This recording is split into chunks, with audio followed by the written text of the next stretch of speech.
Is anything embellished? Shout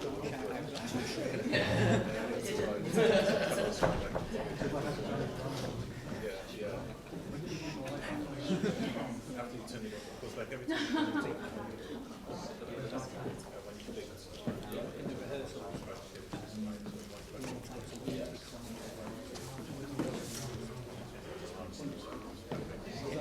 Please. Somebody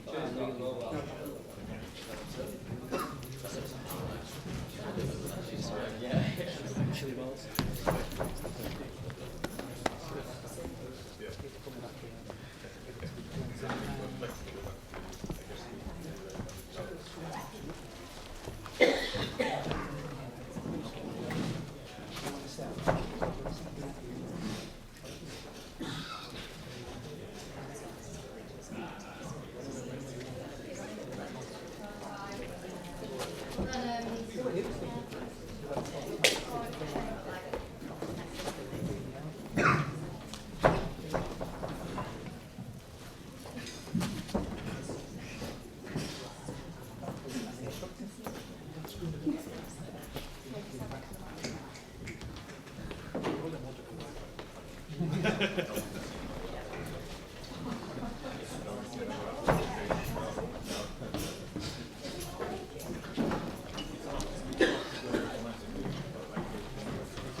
Sorry, guys, can I short these seats? Really get the steps.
I'll show you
All good, mate, yeah.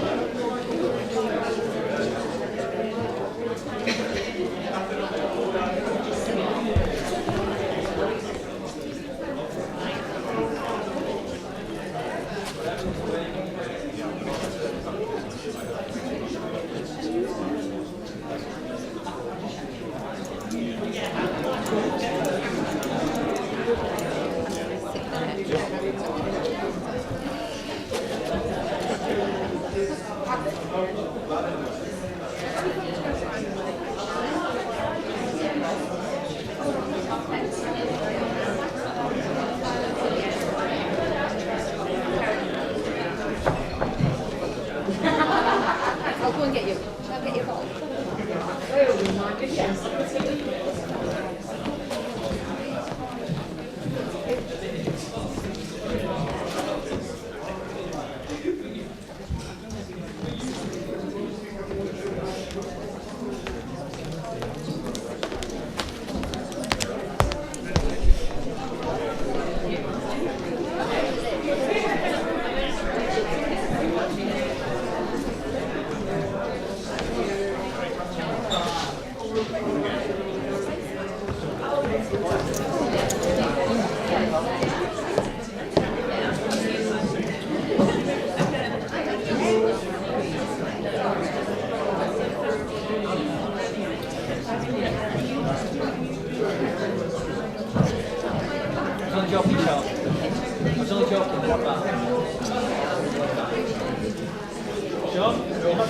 Good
afternoon. Good afternoon. Good afternoon, TEDx Oldham. Good afternoon. Thank you for coming back. I'm guessing the first half was good enough to encourage you to come back this afternoon. So what do you think to the speakers this morning? Really?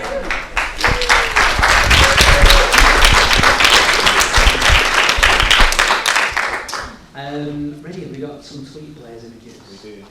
Yeah, we've been fighting technology today. Hopefully this will look semi-professional at least. Ready, by the way, has been working so hard. It's unbelievable. So this is a few tweet players images. Let's have a see, what have we got here? That's the TEDx, one piece of rubbish. Oh, one piece of rubbish. Where's Ruth? Ruth, have we got the images on yet? Can you see them? There's two. We've had two wonderful people who've been out and picked a piece of rubbish up and taken a photograph. Who are they? Hand on. Come on. Well done, well done, well done. See, you created a movement You already. should have taken photographs and let me And what was the other hashtag? TEDx Oldham. TEDx Oldham. That might take a while. I think you need to press search. I think it's already on there. Is it? Oh, look at that. Look at that. How some beautiful people on there. There's a guy with glasses on who's bald. He looks quite yeah, what a movement. And Active Souls. Active Souls, yes. Yes, got Active Souls on there as well. How popular is Haley? Yeah, Lee's picked his up. Didn't take a picture. Video. Thank you. Wonderful. I believe we're trending on Twitter globally. I'm making it up completely.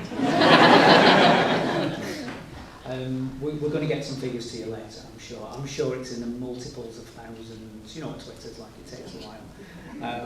Brilliant feedback so far this morning, speaking with people in the audience, just a few people, and the feedback's been absolutely humbling. The speakers this morning, so relieved but delighted the way it went. So I'm so proud of them. A bit of a shout out as well. Has anybody got a t-shirt? TEDx t-shirt? Oh, thank you. Good stuff. You're not wearing it. We've got some t-shirts outside. They're only £15 each. It's an absolute bargain, and that goes towards the people who are arranging this. So essentially, TEDx Oldham is a completely volunteer-led event. It's non-commercial. Nobody's getting paid for this. Everybody you're seeing on stage, the speakers are giving their time up, taking time off work, using the holidays. People behind the scenes are taking time away from their businesses at the expense of their business, just to bring this here for you as well. Everything is being put on for us, essentially free of charge. So there's so many volunteers behind the scenes, and I'll name some of them later for you. The consequence of that is ticket sales, t-shirts, etc. go back into the pot of money, which will go towards next year's event. Based on this morning, do you think we should do another event next year? Yes. Yes. That is the right answer. Well done. I feel as if we need to start the show. Yes. Is that right? We can do that? Brilliant. Okay. I was like trying to go for time there. Friend over in the corner there needs to leave quite early, so I'm getting daggers. So, next set of speakers, got 5 more speakers to impress you. Not just impress you, but to blow you away.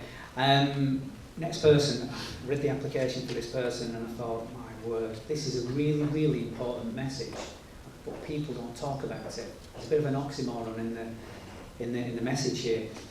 And this person, we've been connected on Twitter, Facebook, LinkedIn. We're kind of digital friends, but we've not met each other until the Oldham Business Awards last year. I'm like, oh, this is you. Oh, who are you? It's really nice of you. You go, oh, yeah, we're connected on LinkedIn. Yeah, we have been connected on LinkedIn for the last 3 years. It's like actually, actual real friends. We met each other at the Oldham Business Awards last year.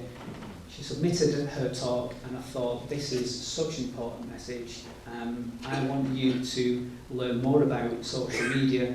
Master or servant is the question. I know you're going to love her as much as we do. Another one of Oldham's finest, and this is Ruby Bagalwood.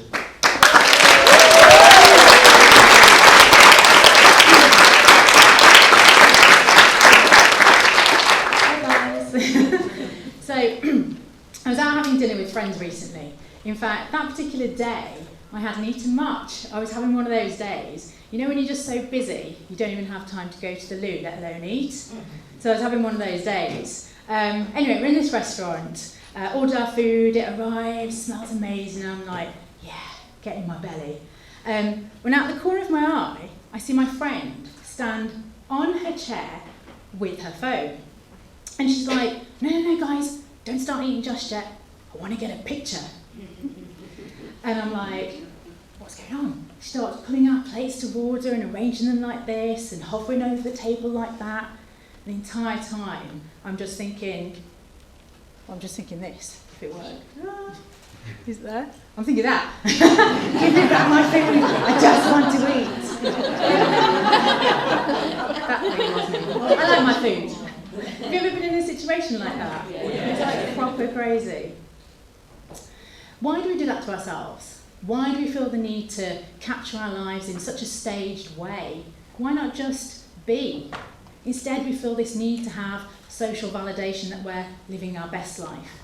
Because if we don't capture it, edit it, filter it, and stick it onto social, then can we really claim that it happened?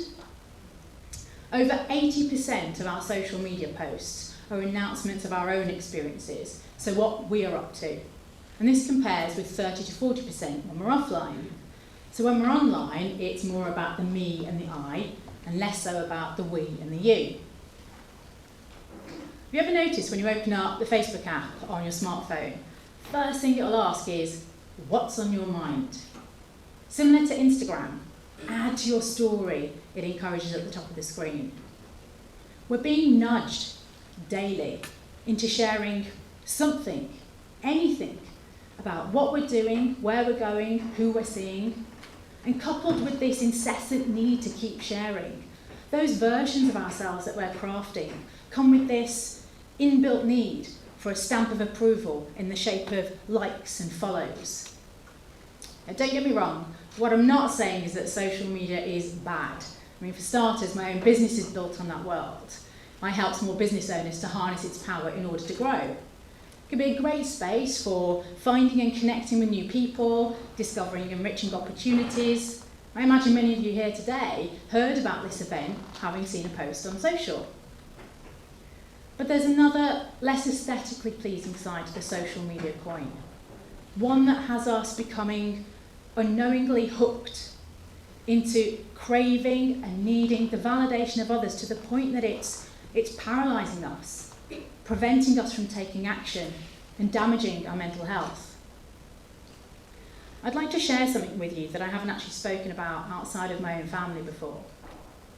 A few months ago, I became all too aware of just how much I was over-relying on social media to give me this pat on the back or become this virtual daily cheerleader, to the point that it almost crushed me. So as well as showing clients how to do social, I spend a fair amount of my own time doing it for my business. And by that, I mean crafting the daily posts that go out across my 4 social media channels. I don't know if you're aware of this, but many of the main networks have an algorithm or a computer system working in the background, and it's judging to see how good or worthy your posts are of being shown to lots of people. So if your post gets lots of likes and comments, then the system will continue to show it to lots of other people who haven't yet seen it. And conversely, if you don't reach the right metrics, then your post just fizzles out. So anyway, going back to a few months ago, knowing full well how that system worked, like any good social media agent, I was focused on producing value-driven content for my followers. But somewhere along the lines, I lost sight of that. And instead I found myself enveloped in this world where I felt enormous pressure to keep posting. I was trying to appease the algorithm gods so that they'd keep showing my posts to lots of people. And at the same time feeling like I didn't know who I was unless I was plugged into that world. Now, I developed an unhealthy obsession. I wouldn't go anywhere without my phone. It'd be the first thing that I'd reach for every morning, checking to see how many likes I'd got on posts overnight. And it was still in my hand when I was back in bed that same evening, tapping, scrolling, checking to see who'd commented. Sometimes long after my husband had turned the light off and gone to sleep. Now, I remember one day I was in my office and I was looking at some data that I'd collected on posts. And the numbers they were heading south pretty quickly. And I just looked at this spreadsheet and I burst into tears. And I just felt this overwhelming sense of sadness just open up inside me.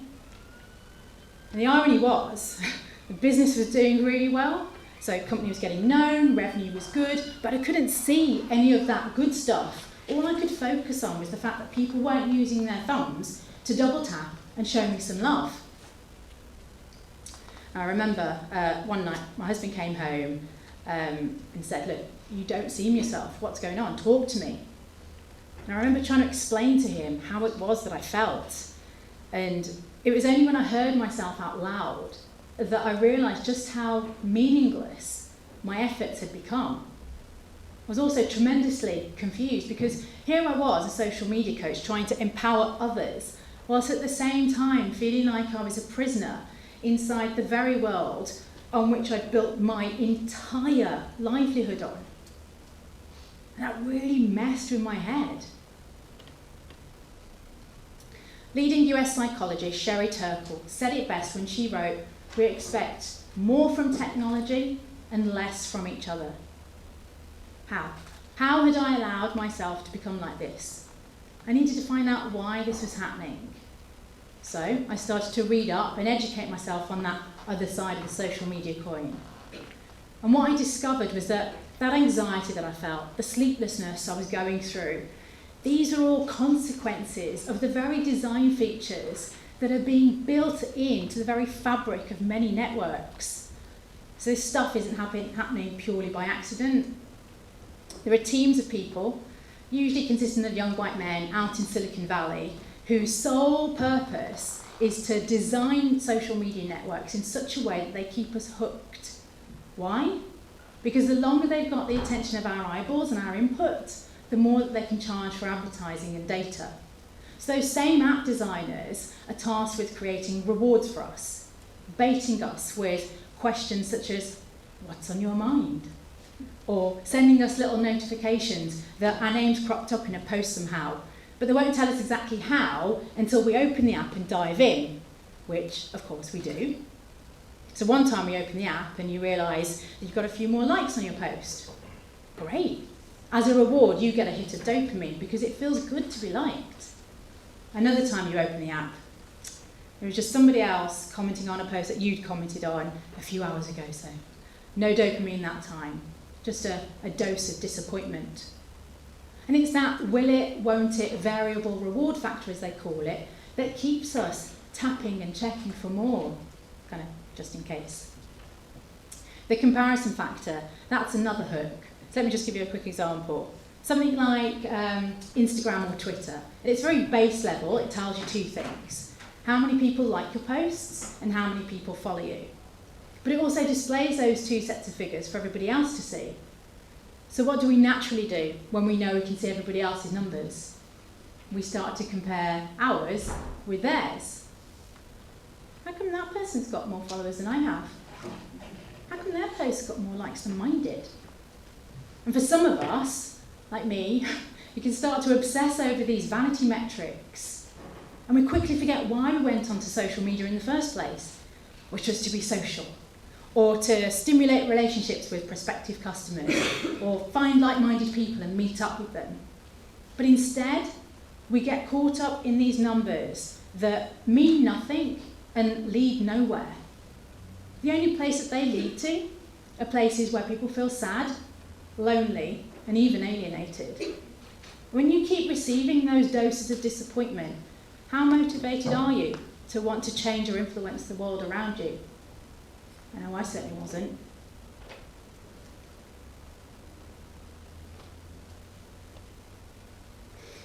So in her 2018 speech at the Climate Talks in Poland, then 15-year-old Greta Thunberg said, "I don't care about being popular. I care about climate justice and the living planet." Now, her School Strike for Climate campaign has created headlines around the world. And it's driven loads and millions of school children out onto the streets demanding change.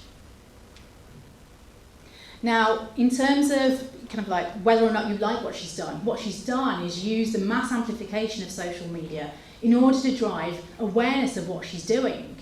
She doesn't care about followers for followers' sake. Instead, what she's done is to use the power, the might of her followers in order to unite and galvanise them into taking in-person action. Now, it can't all be Greta Thunbergs. Neither am I proposing that's what we should be doing. But what I am urging us to do is to become more aware of ourselves and the role we allow social media to play in our lives. Now, the way to be able to reconnect to what matters most to you and to find out sort of like key things that keep you going, more so than just social media, you need to be able to do two things. Firstly, it's to set the rules for how, why, when social media can play a part in your life, because it should never be a given. And secondly, it's to get as much human interaction as you can. And when we find that balance between real and social engagement, we'll find ourselves conversing more, talking to one another, looking into the eyes of that other person when they're speaking or listening. And it's out of moments like that that we'll find ourselves starting to empathise with one another. And it's from a place of empathy that we can act to help influence the world around us. Now, I don't have all the answers, but this is how I started to recreate a bit of balance when I stumbled a few months ago. So as you've heard, I started to read up and educate myself on the other side of that social media coin. I started to reclaim space back in my life and in my mind. I've set boundaries for myself as to when and how I'll engage with social. But it's not just a case of time management. It's about understanding that when I do engage, that it's full of meaning and purpose. So hopefully a lot less mindless scrolling. And I've also given myself permission to not feel so bad if I don't get the likes I thought I would have done on a post, because I'm driving as much human and one-to-one interaction as I can with my followers, with my clients, and using social where relevant. But it's when I'm with them in person, that's when I know I can make the biggest difference and help influence their world as well as mine. So I want you to promise me something. The next time you find yourself tumbling head first down the rabbit hole of mindless scrolling, or feeling this pressure to post, picture those app designers creating those hooks, and remember, you have a choice. Validation doesn't come from a computer system. It comes from you setting the rules for how you allow social to be a part of your life. Claim back your power over social and also your self-worth, because believe it or not, you are in control of social media, not the other way around. Thank you.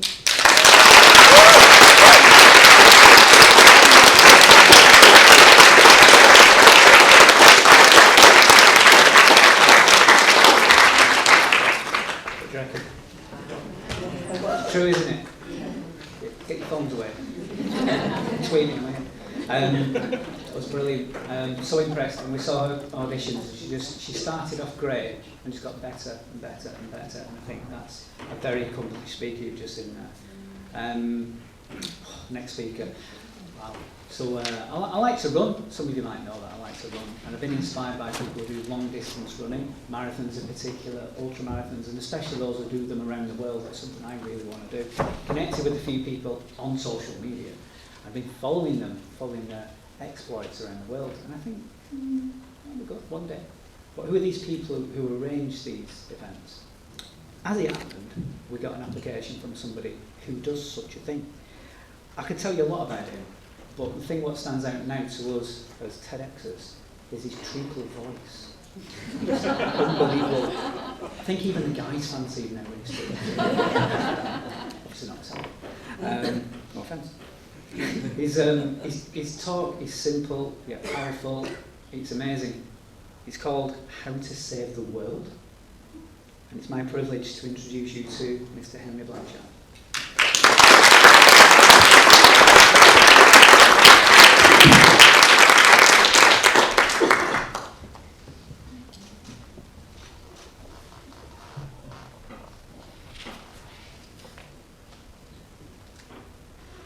Do I look like a superhero to you? Well, I'm flattered, especially you. But the right answer is no. I'm not wearing my cape, I don't have my Hollywood good looks, I don't have that steely look of determination like I'm going to go and fight crime. But a while ago, my friend Joshua said this to me. He said, when I was growing up in my home country of Uganda, I used to think you and people like you were superheroes. He doesn't think that anymore. We'll come back to Joshua in a moment. So, I'm Henry C. Blanchard, and I'm going to take you on a 4-minute journey through 3 decades and 2 continents. I was born in the UK, and growing up, I had ginger hair and glasses. I enjoyed chess and reading encyclopedias as hobbies. So you can imagine I was tremendously popular with a wide circle of friends. And bear in mind, this was before Ed Sheeran made glasses and ginger hair popular. But we were poor growing up. My father was out of work, my mother was a cleaner. We never really had much money, and I remember them saying to me once, I think possibly to protect me, they said, people like us don't go on to run businesses or do things like that. And I remember feeling frustrated and angry with my situation in life. And then, a little while later, Dad died. And I remember this frustration just grew. I wanted to do things in the world, and I was stuck by my own situation. I was so angry. And like any good superhero origin story, I thought maybe I can channel that for good. So when I went to university, I started going on volunteering trips to East Africa. I'd go, help work in a school, dig wells, things like that, and I loved it because I never wanted anyone to feel like I did growing up. I wanted everyone to have the same opportunities that anyone in the world did. What made my heart sing was this idea that everyone could fulfill their human potential and no one needed to be held back by barriers. So when I was at the university, I was doing that. But then I graduated, and the real world beckoned, and it turned out helping people for fun doesn't really pay the bills. So I got a real job, which I hated. I worked as an accountant, which is probably the opposite of helping people. And I put my superhero cloak away. And as the years went on, I realised that, even though you have to have a full-time job, you have to be in work and pay the bills, maybe I could do stuff for evenings or weekends that would help other people. So I would contact all my friends in East Africa and I would say, is there anything I can do? Do you need some accounts? And what eventually transpired is I would do fundraising events in the UK, so things like this, so I'd sell tickets, sell beers, people would have a good time, and then I'd send the money to my friends in Uganda, and it would build a classroom. And I was like, this is great, but maybe there's a next step here. How could I take people like you, who've maybe donated £20 for a ticket, and that's helped build a school in Uganda, like, you guys are amazing, how could I take you to Uganda to see what you've done? But most people won't go to Uganda on a whim. We needed a hook to draw them in, to get people from off their seats and onto the plane and over to Uganda. So we came up with this idea of a marathon in Uganda, and we'd lure people in, like, come and run a marathon, it'll be really fun. But what they'd actually get was this week-long, amazing community experience to go and help and see more of the world and learn about themselves.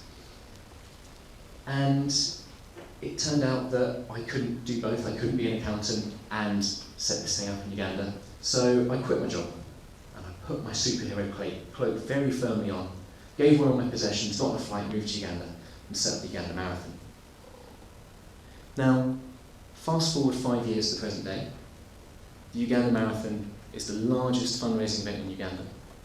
Red Bull have called it one of the top 10 marathons in the world. This year, 5,000 people crossed the finish line. It was an absolute carnival of community and fun and passion and helping each other. We've raised nearly £1 million for good causes in Uganda and contributed over £4 million worth of economic impact, which in real terms is a lot of jobs, a lot of children education, a lot of medicines bought. And if I were to give this talk 2 years ago, that's where I'd stop. I'd maybe wink at the crowd, say a funny one-liner, and swoosh out the door, my cape billowing behind me, because I'm a superhero, right? Wrong. In those last 4 minutes of me talking, what haven't I mentioned? I haven't said anything about the people of Uganda, the people we were helping. It's been, I did this, me, I did this, look at how great I am, look at my cloak. Which brings us back to Joshua. Joshua's upbringing was kind of similar to mine. He was born in Uganda. He didn't see much of his father. His family were always tight for money, and he was frustrated too. He wanted to make a difference in the world somehow, but didn't see how. But then when the opportunity came to work with the marathon, he came on board the team. And he worked bringing some people from all around the world, and he'd show them around Uganda, show them around his hometown. And he loved it. And so one day I sat down for coffee with Joshua, and we were just chatting away, or rather, he talked and I listened. And this is when he told me this thing. When he said, growing up, I used to think people like you were superheroes. And I said, Joshua, why? And he said, well, look at how I saw you. All I ever saw was the media. You had money, you had fame, you had fortune, you had everything you wanted, your countries were so successful. Whenever you'd come here, you'd come with your nice clothes and your nice phone and your nice car, and you'd swan in and maybe dig us a well and then leave. You just had it all. And you couldn't do anything wrong. But his opinion changed very quickly on hanging out with us. He said, I used to think you were superheroes until I worked with you. And I realised you got sick, you got tired, you were irritable, you got stuff wrong, you didn't know where you were going, you weren't on time for everything. Like, you didn't have the answers. So I don't think you're superheroes anymore. But more importantly, he realised that we would come to him. We'd say, Joshua, like, where should we take all the international runners for lunch? Or how do we show them the best side of Uganda? Or even, where's that house? We can't find it. And he realised that he had the answers, and we didn't. And it dawned on him that he, more than us, had a role to play in his own salvation, he called it. And then he spread it across to Africa as a whole. He said, it's not up to you, it's up to me. It's up to me and my countrymen and women to make a change. He realised that he had value, and he had something to give to the world. And I realised at the same time, as he was saying this, I was like, oh my God. Like, I look back and think of the volunteering I did when I was 18, and I went to painter school. I was like, Moses didn't need me to come and paint a school. He needed money to hire local people who would be far better and quicker at painting schools than I would be. And then I think about Shadia, who we work with at the marathon. Like, she turns banana leaves into sanitary pads and gives them out to women who are unjustly imprisoned. And I'm like, she doesn't need my ideas. She just needs me to leave her alone, to cheerlead for her and let her get on with it. And then I thought about all the times that I've done this and other people have done this Like, we just disregard the hope and the ambition and the energy and the passion and the drive in countries all around the world because we think we know the answers, because we think we're here to save people. An example, if you flip it on your head, imagine if Ugandan, an 18-year-old Ugandan got on the plane today and came over and went to the hospital tomorrow and was like, all right, I'm here to look after the babies, yeah, don't have any qualifications, but it's fine, and after I've done that, I'm just going to go and teach A-level maths at college down the road. It wouldn't happen, and yet we think we can do that.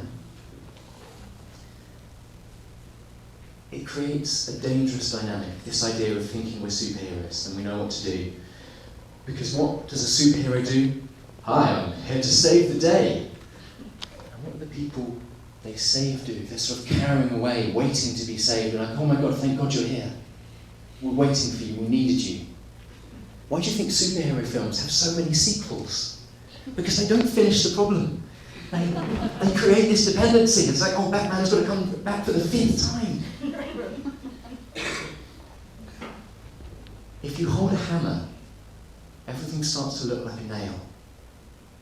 If you're wearing a superhero's cape, everyone starts to look like a victim. Everyone starts to look like someone that needs saving. I'll give you a very brief example.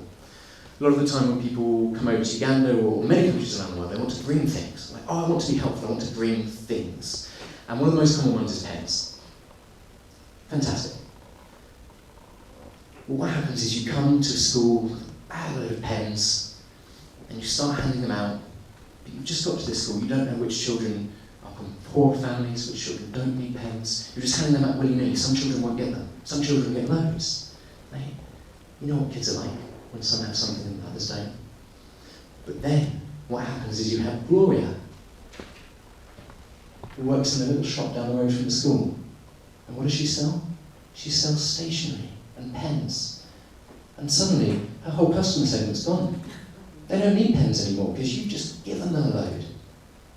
So now Gloria, she doesn't make any money, she can't send her kids to school. You've had exactly the opposite effect because you've tried to save people. So, bringing it back to the marathon, what does this mean? I was having this revelation with Joshua. And I realised that we just needed to give it away. We just needed to hand the whole organisation over. So, in the next 4 years, we're hoping to raise another £1 million for good causes across Uganda. But I won't have a single say in where that goes. Not a penny of it I control. We have a board of trustees now who are all Ugandan. They're local community leaders. They decide where the help goes because they know best. They know their own context. I don't know. I'm just a guy from the UK that thought he was good at saving people and was wrong. The event itself, this amazing event, we're handing over to Joshua and his colleagues. We're saying, this is your event. Like, it has nothing to do with a bunch of people from the UK. We helped set it up. This is yours. This is your country. This is your future. So I'm stepping back. I'm taking off my superhero cape and I'm hanging it up and I'm changing it to something a bit more normal. But before I go, I'm going to leave you with 3 secret superpowers of modern-day superheroes that you can use today. Because none of us are superheroes.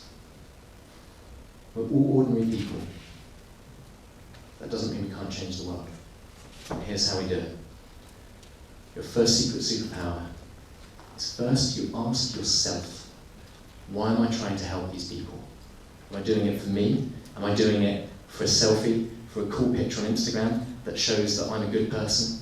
Am I doing it because I care? Number 2, ask others.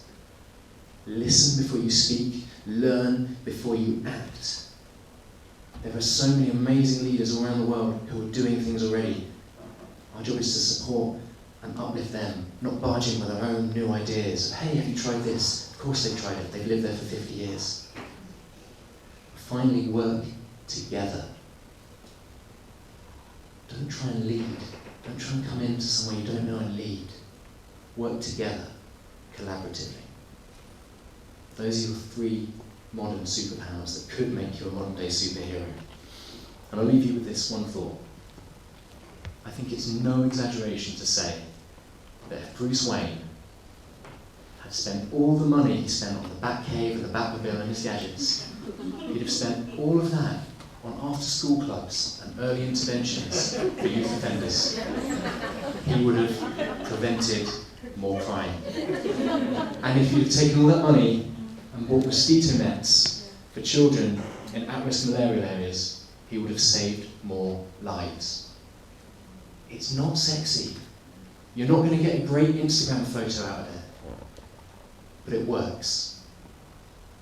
1, ask yourself. 2, ask others. 3, work together. I'm not a superhero. You're not superheroes. But together, we can save the world. Thank you.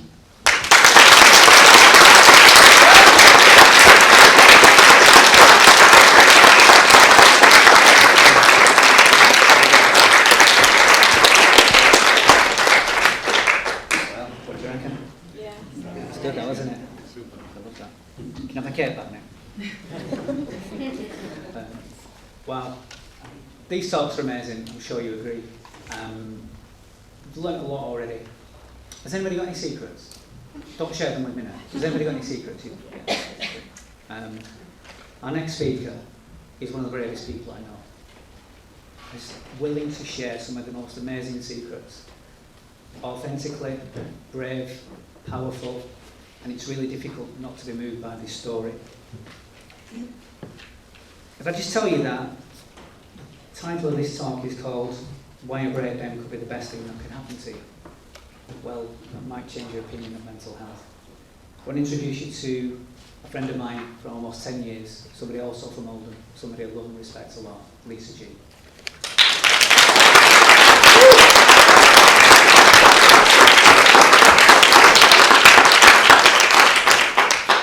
I have to apologise first off that I do not have a voice that sounds like treacle. My name is Lisa Marie G and I am the 1 in 4. I am one of the 25% of people who at some point in their lives will suffer from poor mental health. I have shared my life with my friends' depression and anxiety for roughly 28 years now. Obviously not the whole 28 years. I don't think anybody could bear that. But they come and they go, they visit, they leave. And I don't want to make light of it at all. It can be hell on earth living with depression and anxiety. But, and it is a big but, it's not all bad. Some of it is actually very positive.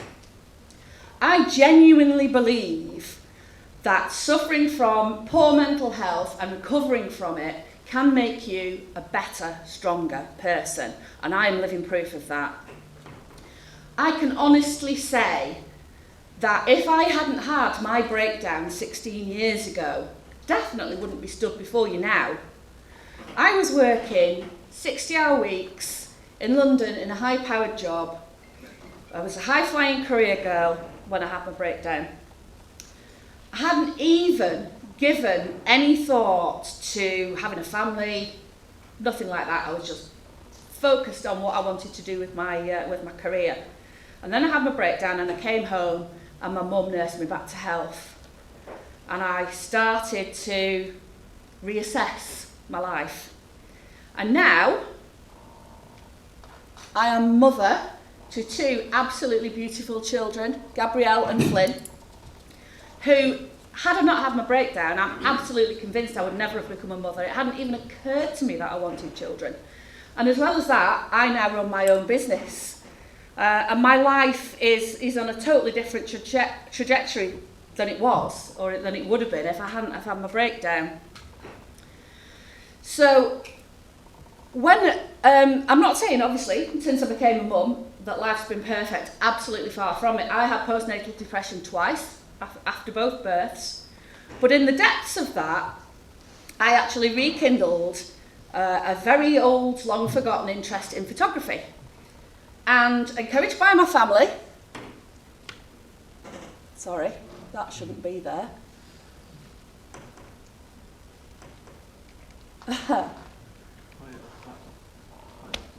Right, sorry, I've got the wrong slideshow. Encouraged by my family, I bought an ancient DSLR for £30 from a charity shop, and I've never looked back. So I now have my own business with a long-standing friend of mine, Robert. We run our own photography business in Oldham. Now, I was one of the very first people to jump on the Time to Change campaign when it was launched. I thought it was wonderful. And I am actually now very proud to stand here as a Time to Change champion. I'm a great admirer of the work that Princes William and Harry have done. But I've always thought that this campaign to end stigma just doesn't go far enough. I've always wanted it to just kick it that one step further and tell people that actually it's okay to say that you're not okay. And it's okay to tell people that you will get better from mental health problems. But in my case, I've always wanted to say that better is exactly that, better than you were before. Some of the most strongest, creative, most driven people that I know have suffered with mental illness, and they've come out the other side more resilient, kinder, and stronger, and just generally better people. So, as a photographer, I had it in the back of my head for a long time that I wanted to start a portrait project to spread that message of positivity. Obviously, I had to be the first person to stand up and be counted, because obviously you've got to put your money where your mouth is. And this is my portrait, and when I did it, I hated it. It took me a long time to come to terms with it. I can see when I look at it the pain behind my eyes, and it really unsettled me. But now I've grown to love it because it's real, it's raw, and it's me. But obviously it's quite a stark picture, and when I started, I had no idea whether anybody else was going to jump on board and trust me, not only to take a very stark portrait of them, but also to tell the world their very personal stories. So when I started off, first of all, my close friends started to come forward, and I was so touched that they would trust me with their image and their stories. But before long, I had strangers contacting me asking could they be involved, and I started to realise I was onto something. So then I started to contact some more influential people in the fields of mental health, famous people, people involved in the medical side of things, and some of them said they were too busy, some of them said they were too far away, some of them joined in, all of them wished me well. And I ended up photographing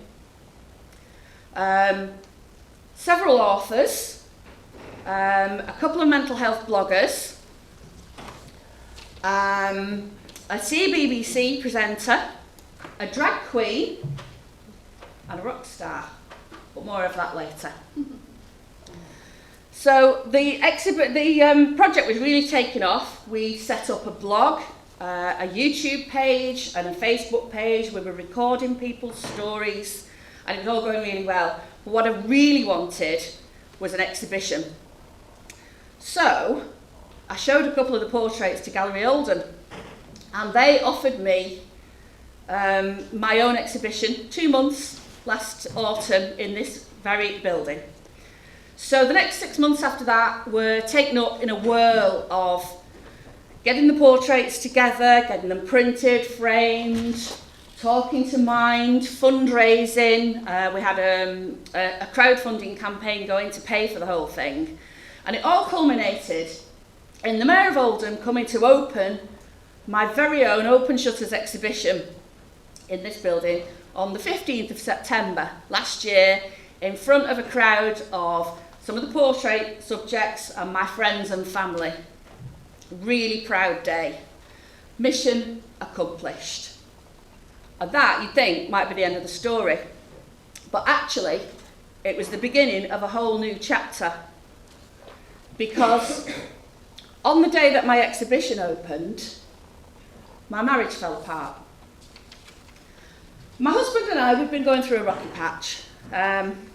He'd never really understood why my work and the portrait were so important to me. And I tried to explain it to him, but he just didn't get it. And I genuinely thought that when he came to the gallery and he saw the exhibition, that he would finally understand and he would finally be proud of me. But unfortunately it didn't work out that way. He still didn't get it.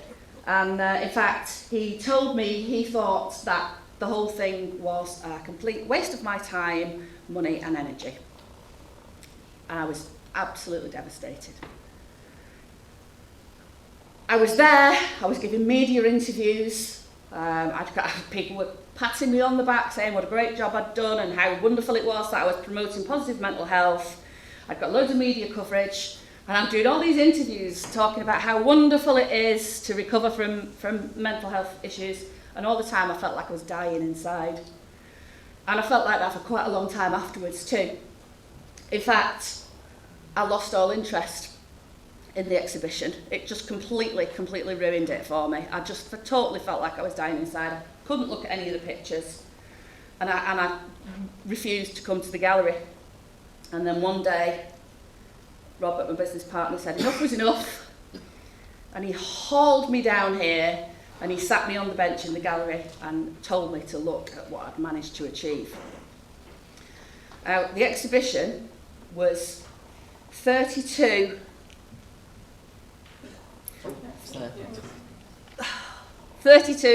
portraits, black and white, all hanging around the gallery walls, all at the same level. And I had specifically asked people when I photographed them to stare right down the barrel of the lens. So as I sat in the gallery, I could feel 32 pairs of eyes, including my own, boring right into me. It was really, really unsettling at first. But as I sat there, I started to realise that all of these people knew exactly what I was going through, even though they didn't actually know what I was going through, because I hadn't told anybody at that point. And I felt like they'd all got my back. And it sounds really twee to say it now, but as I sat there on the bench, I could hear snippets of the advice that they'd given in their video stories in my ear. Now, it could be, for those cynical amongst you, the fact that all of those stories were playing on a video loop in the gallery and I could actually hear them. Well, let's not ruin the magic. As I was sitting there, as I looked at the portraits, I could feel sort of the messages of support.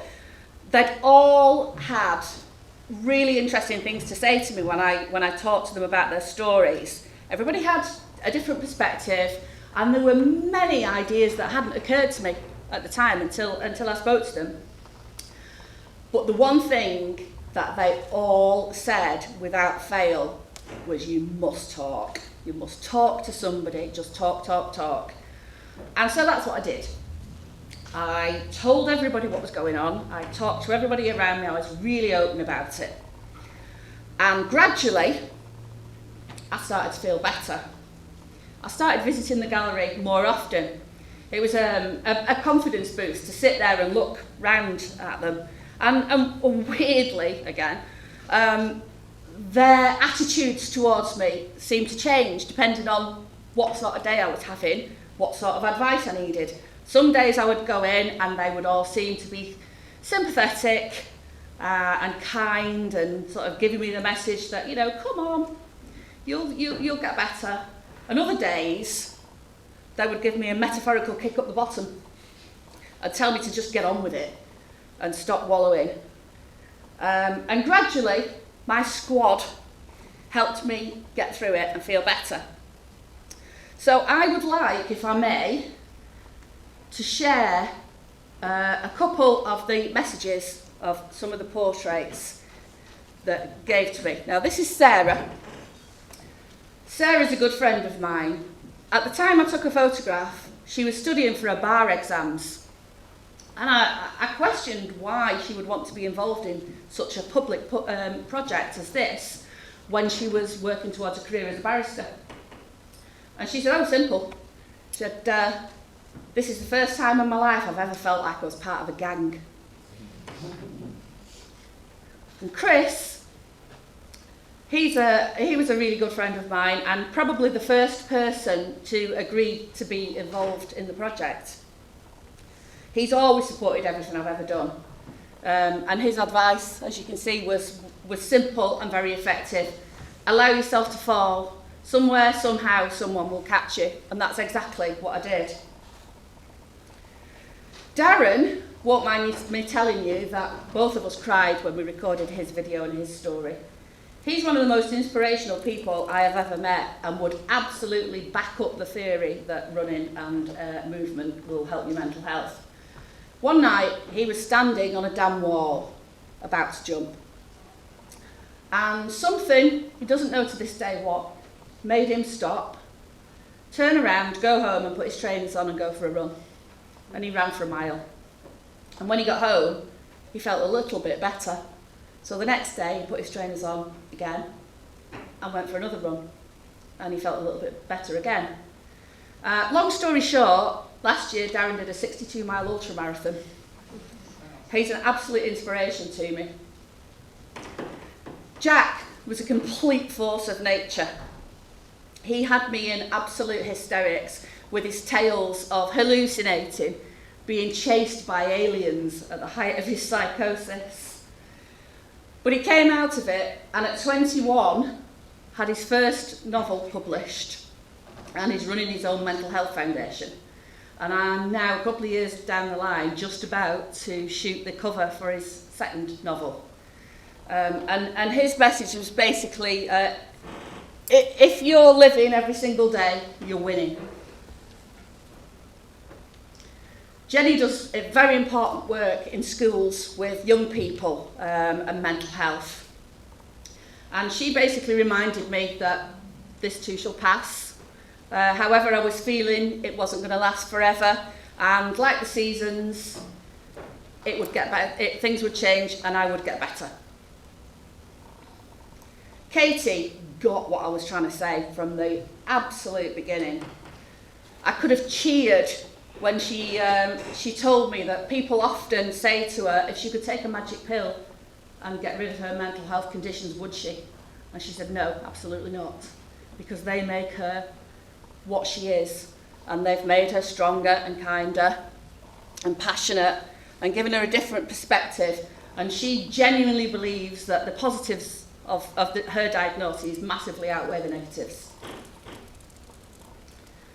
Like many people in our situation, I've considered suicide on more than one occasion, and so has Lisa. But Lisa got as far as standing on a bridge and being talked down by a police officer. After that, she decided to set up a project to help other people in her position, and she launched the Bridge the Gap project, and she now decorates bridges all over Greater Manchester with signs of positivity to show people that their lives are valuable and that people are around that care about them. You've probably seen her messages tied to ribbons across motorway bridges around the region. She's incredible. And she put her very simple message is the reason why I'm still alive now. She said, suicide doesn't take the pain away, it just passes it to someone else. And then there's Frank. All 31 of the portraits, obviously aside from my own, all had really powerful stories to tell. And obviously I haven't got the time to go through them all now, but they are all in a booklet, which is available if anybody wants a copy of it still. But Frank, obviously, was the highlight of the project for me. Frank Turner, you may or may not have heard of. He's a singer-songwriter. I may or may not be his biggest fan.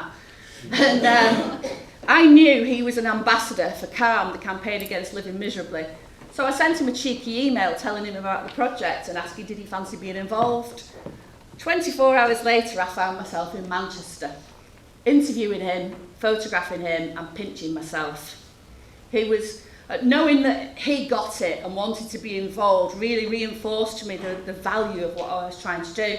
And he even then agreed that I could sell limited edition prints of his portrait to raise funds to actually put the exhibition on.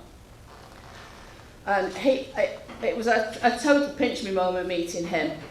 And his video's on YouTube if anybody wants to watch it. But his words of wisdom were great, and his last album was called Be More Kind. And you could see that this was where his headspace was at when I met him, because he says he tries to be gentle with people that he disagrees with, because you never know what sort of day somebody's having. You might be having a really bad day, and if you just have to be kind to them, you might make it a little bit better. So Frank's music has really helped me get through the last few months. Particularly, there's a song of his called The Next Storm, and I didn't realise at the time, but it contains the line, open the shutters, raise up the mast, rejoice, rebuild, the storm has passed. And you may have noticed my project is called Open Shutters.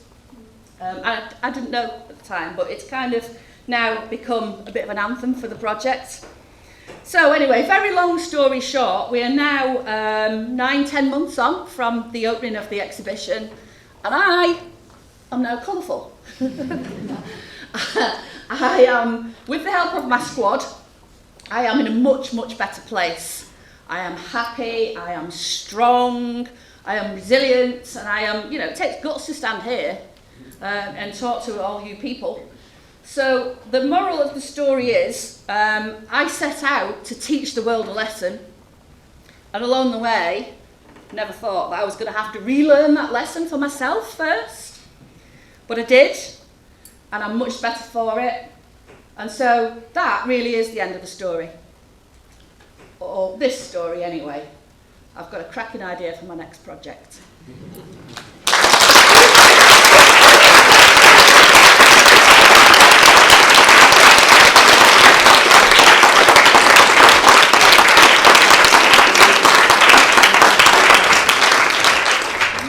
That takes guts, doesn't it? Standing there and bearing insult to everybody. Thank you for listening to Lisa. I know firsthand how difficult that can be.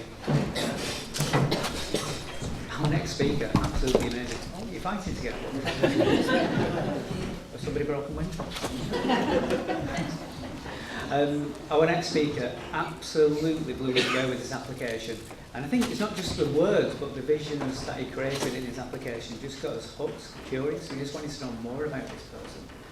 Enigmatic is the word that sprung to mind when I read this. And from a visual perspective, we just had to see him. The application was amazing. When we saw him firsthand, we were even more impressed. I don't really know how to explain this guy, because words just fail me. And when we heard him speak, we were just so impressed by not just his delivery, but his passion, his enthusiasm. And by virtue of the fact that he stood there waiting to just run onto the stage right now, shows that he's completely fearless. His work's been seen all around the world, up and down the country, even in places like Stoke. Nice place. Hope I'm not getting evils from the... I'm in trouble now. I'm honoured that this person has chosen Oldham to launch his TEDx talk, and he's going to tell us how to defy the odds, the brilliant odds.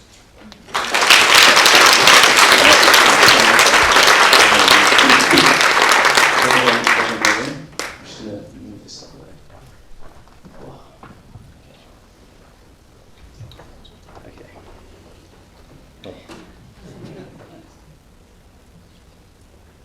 When I was 7 years old, my school sat me down and they told me because of the grades I was getting, I was going to have to join the special needs class. And to be honest with you, my academic career didn't really get much brighter than that. After years in that special needs class, I failed my A-levels, and then I was told I was not just dyslexic, but very dyslexic. But they also said I had some unique qualities. And what it is that I'm hoping you'll take away from today's talk is that we should all be focusing on those unique qualities rather than holding ourselves back just because we're not perfect.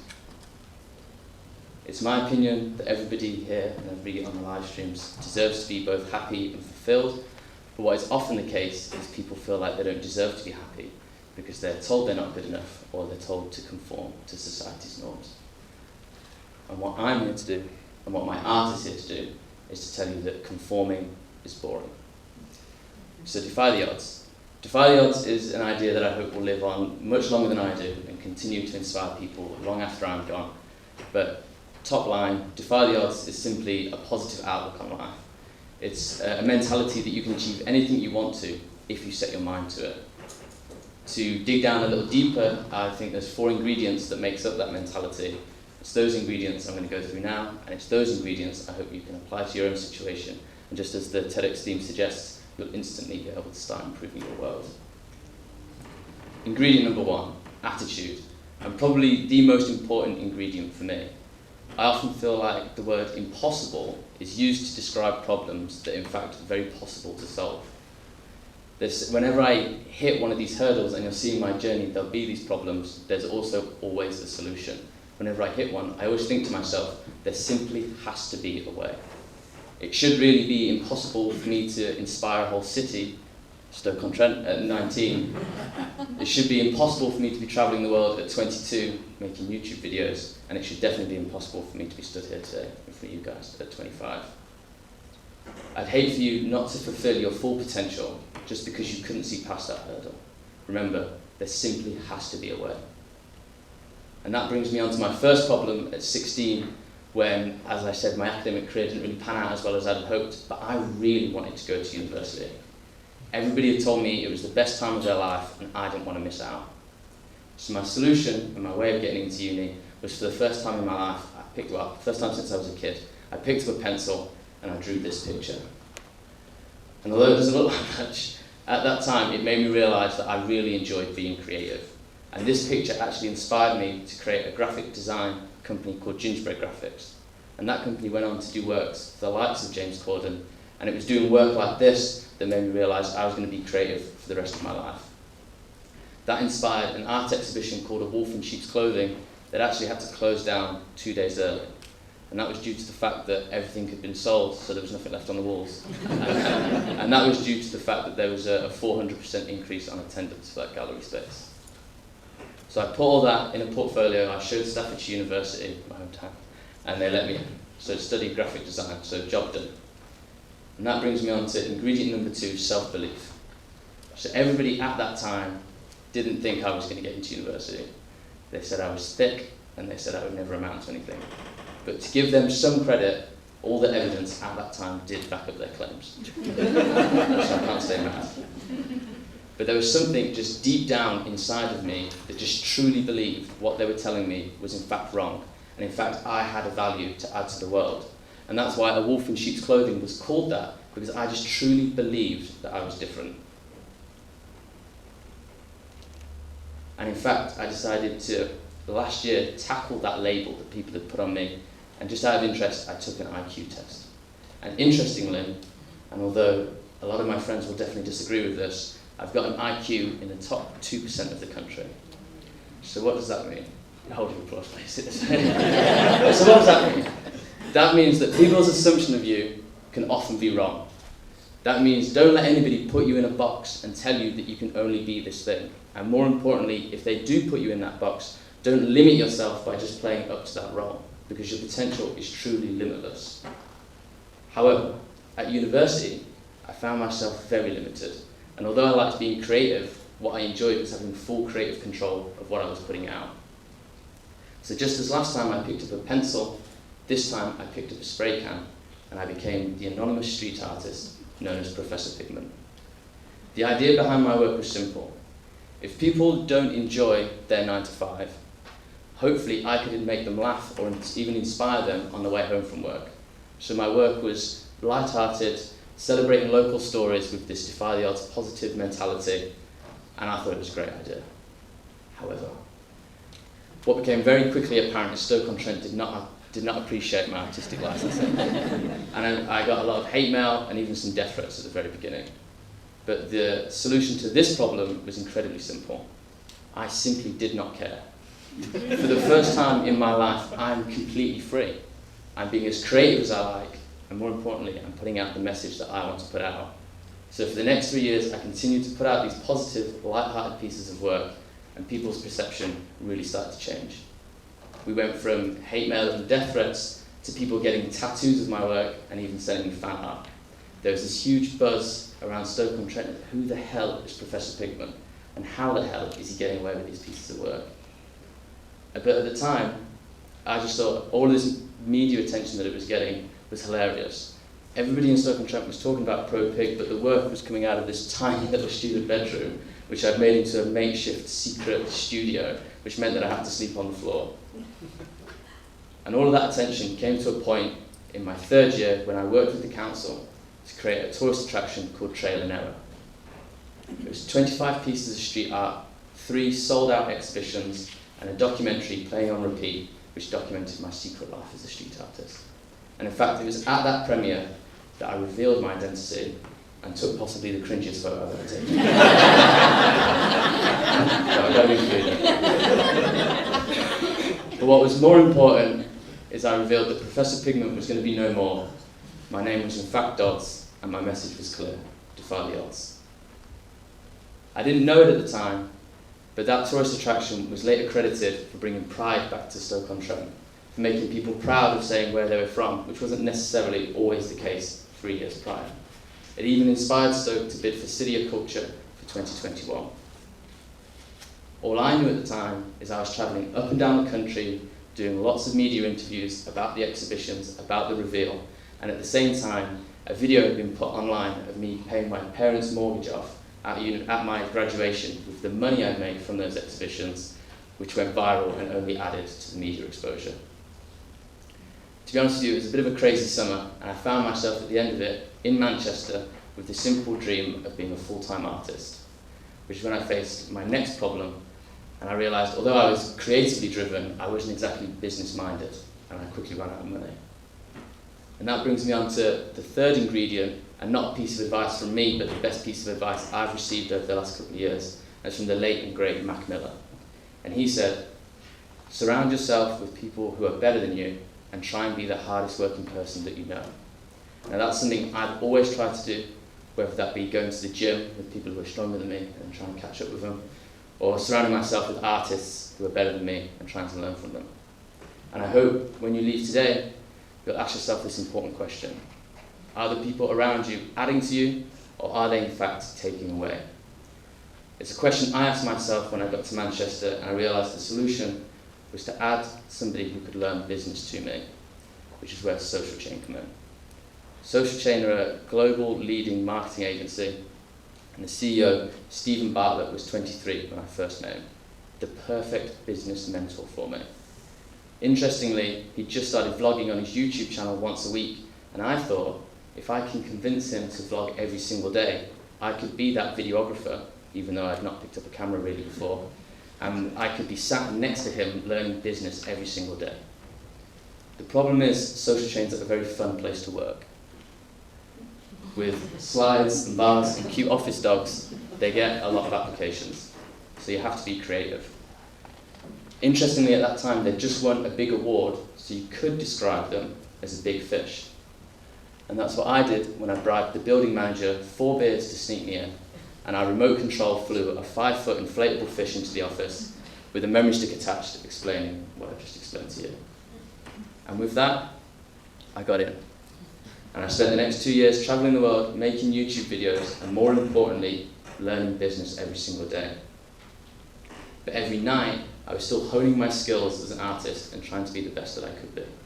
And that brings me right up until the current day, where we've gone all the way from street art to now working with custom clothing. Now, clothing's probably been the one constant in my life. It's not something particularly new. This is a Gingerbread Graphics t-shirt I sold at a Wolf & Sheep's Clothing when I was 16, and for a very brief amount of time, I owned a clothing company called TNT, which had explosive designs, if you will. But the difference here was, as people were adopting the defy the odds mentality, and it was positively impacting their personal and professional careers, it was inspiring to me to see them wear my handmade clothing with pride. And then I realised, I'm making inspiring work about inspiring people. I should be making inspiring work for inspiring people. And that's when I started working with celebrities. I've made these custom jackets that personified this person, the individual's struggle, and their own journey in defying their own odds and achieving their goals. These are jackets for the likes of Stormzy, Skepta, Bugsy Malone, Childish Gambino, Raheem Sterling. The list goes on and on. And that leads me to my fourth and final ingredient: don't wait. The sort of trajectory of life is that you go school, college, uni, you get a job, you go up the career path, and then you retire at the top. And the irony is, if I had followed that trajectory, I'd only just be discovering creativity now. And even when I've been rehearsing this talk, it still blows my mind that that's how far back I'd still be. So as I said to you at the beginning, I'm here today to tell you that conforming is boring. And if this is something you're doing, following that trajectory, but it's not making you happy, but you're doing it because everybody else is, I would seriously be asking myself, is that the way that I want to spend my limited amount on planet Earth? Surely the goal here is to wake up every single day and do something that makes you happy and fulfilled. I know it certainly is for me. And if that does relate to you, I would ask myself, what is stopping you from starting today? Is it because you've been told that you're not good enough? I'm here to say that you are good enough. Or perhaps you think you're too old and it's too late to change career path. I'm not looking at anybody particularly. I'm here to say that it's never too late. Or perhaps the opposite is that you're too young and you're not sure what to do. I'm here to say to make as many mistakes as you can and learn on the way. And that brings me to the end of my journey, but ironically I see it very much as the start of my journey. I spent the last however many years trying to figure out what it is I want to do with my life, and more importantly, the skills that are going to take me there. And now I feel like I'm in a place where, if we all keep our fingers crossed, hopefully I'll have a successful career. And in a nutshell, that's the defy the odds mentality. Don't wait, have a great attitude, believe in yourself, and try and be the hardest working person that you know. Thank you very much for listening. I hope you're able to take something away from the lessons I've learned, and as this TEDx theme suggests, instantly with the defy the odds mentality, you'll be able to start improving on your world. And remember, you may not all be very dyslexic, but you do have unique qualities. Thank you very much.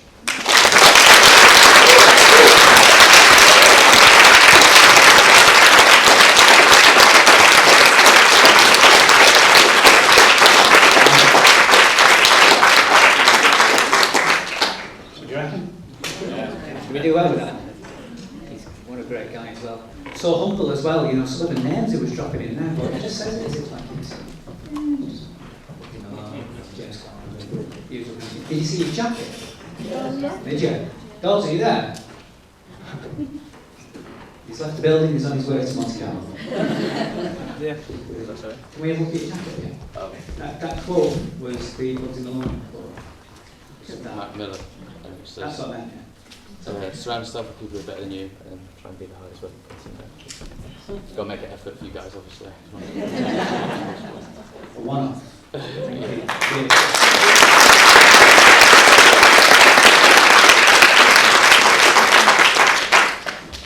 Have you had enough inspiration for one day? It's a trick question. There's a lot of inspiration today, wasn't there? I mean, I could probably pick out inspiration from every single speaker today, and I'm sure some of those messages landed with most of you, some of them landed with others. And I've been so impressed with this journey along the way, seeing people speak and how they've grown into this public speaking game. Speaking in front of people is not easy. It's very, very difficult. It induces anxiety. It makes people feel very, very uncomfortable. But what we've seen today are some incredible speakers. I think the power that we've heard from some of the speakers today has been just amazing. Our next speaker, I'm just going to ask you beforehand, do you think we've saved the best till last? We decide after this. The next speaker has been through more in her lifetime than probably hundreds of people would ever go through in their lifetimes. And has come through stronger as a person as well.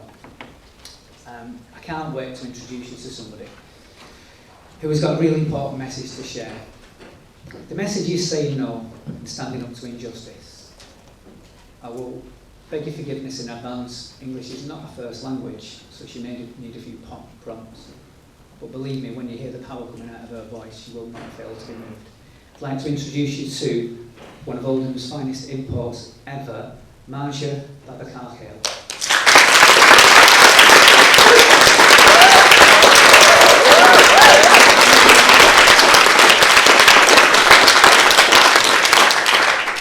Good afternoon. I was born in Afghanistan, in a small city called Oldham, very famous in the past for kite flying.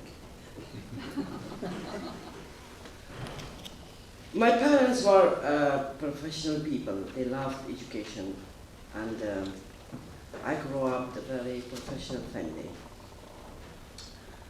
I worked hard and I finished law in Sharia at Kabul University. Eventually, I became a judge in the family court in Afghanistan.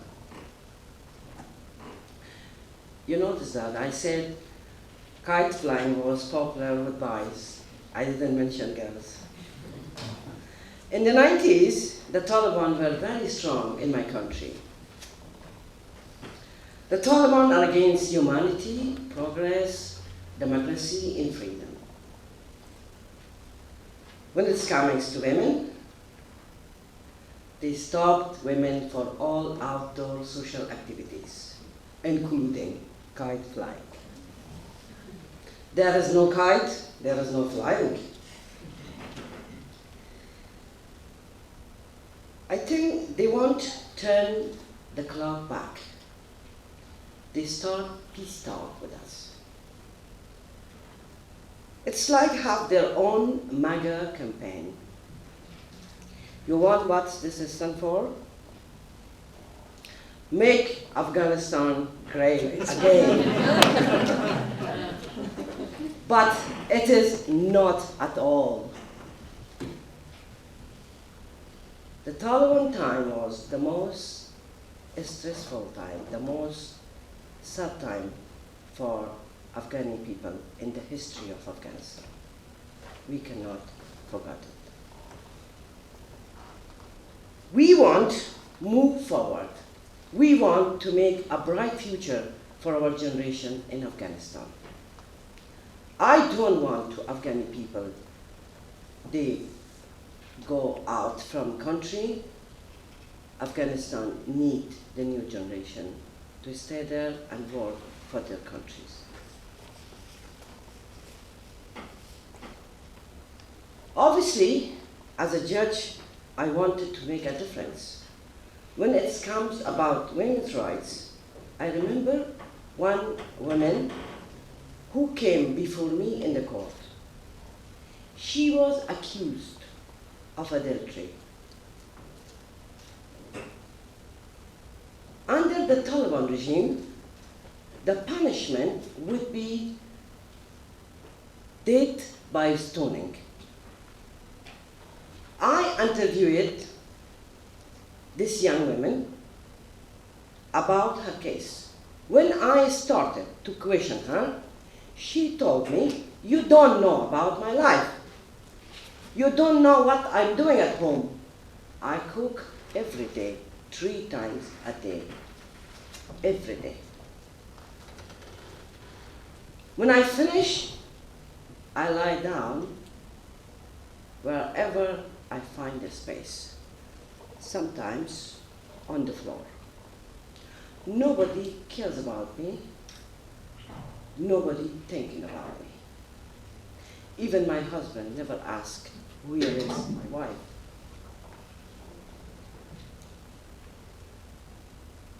And she was very upsetly told me, you won't understand. You don't understand. Suddenly my eyes were opened. I became aware of my naivety. I began to realize that as a judge, I could do nothing for women because law limited me. But as a human being, I could do more for women in around the world. My mission was not popular with the Taliban. Sometimes my mission was not popular with the society as well. In 1997, the Taliban came to my hometown. They was looking for me. They broke down our door. They came in our house. They insulted my mother. They searched to find me and shoot me.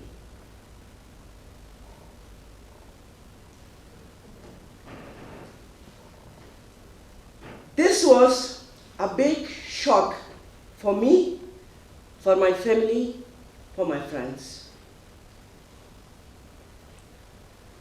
Sadly, we decided to flee to Pakistan.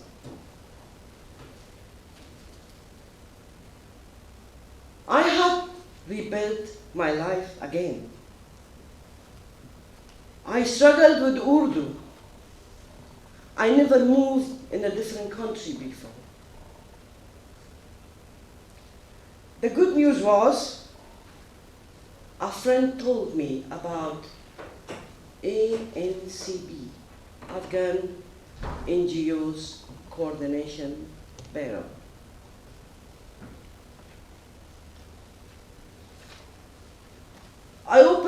When she told me about ANCB, that I found my passion with them.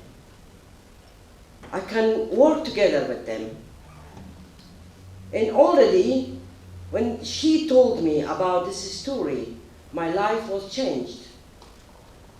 I became a different person.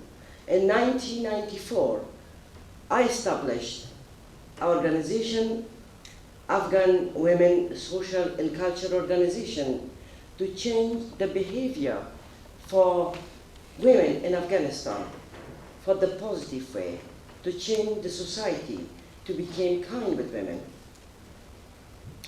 But the thing I did, it was not popular with the Taliban. When I joined the ANCB and I registered my organization with the same organization, I opened a school for Afghan refugees in Peshawar, Pakistan. The school were in media. We were providing free classes for large family. We helped boys and girls to be educated. And some of the students continued their education at the master's level in India. During this time, I became a trustee with the ANCB and chair of the Women Committee. I attend national and international conferences and training through AWSCO and ANCB. In 2005, I went to Washington, D.C. to join the Visitor Leadership Program. I was making progress in my life, everything quite positive, but everything changed soon. In 2007, my mother was admitted in hospital. I went to visit her. It was a night time. On my way out, I was run over in a car by the Taliban, who left me for dead. I suppose they thought they had finally succeeded, but I survived. I am here now. Although it took me a year to recover. At this point, I began to realize I was really causing problems for those people, but I refused to stop. My mother was worried about me, that she said, "You have to leave, no anymore." I came legally to the UK and claimed asylum and was granted refugee status. Coming to the UK, I found my whole sense of identity collapse. I lost everything again. I could not speak a word of English. I cannot involve that time with my community. I could not help myself, never mind help others. So I started to learn English at Oldham College. I have found it is very difficult, and I'm still learning. I never gave up. I need. However, I'm here today doing a TED Talk.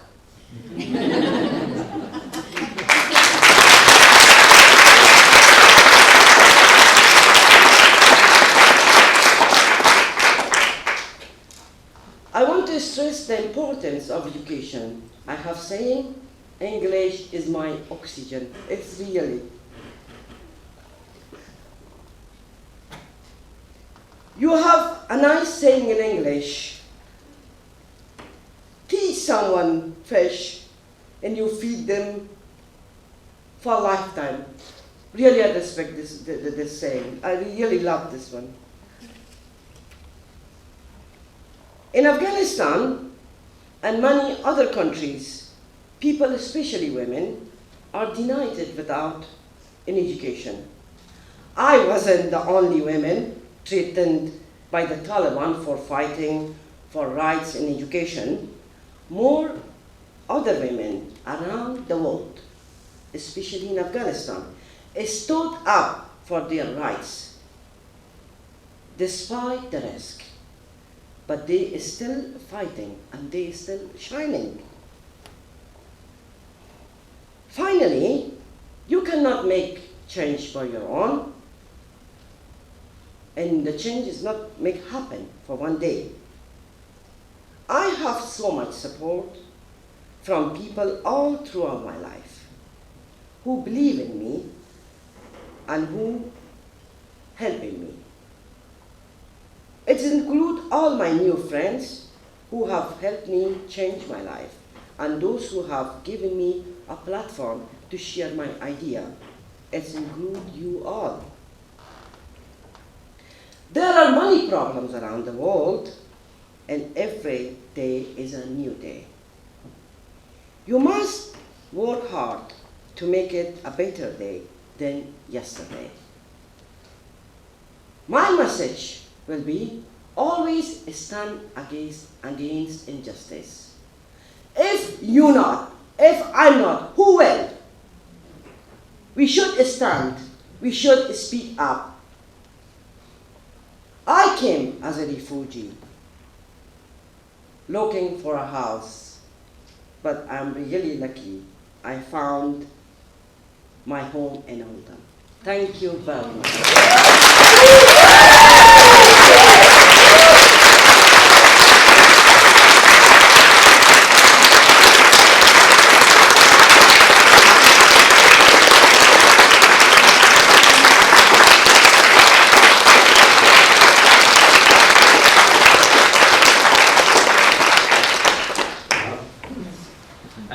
Just to share with you a little bit of a secret share there.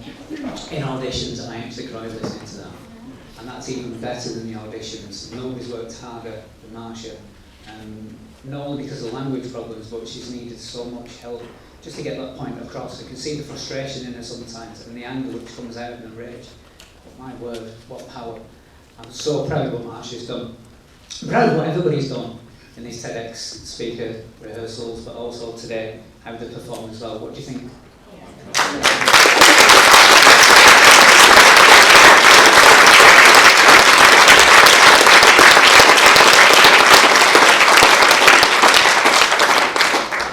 Well, I think we should do another interview, don't you?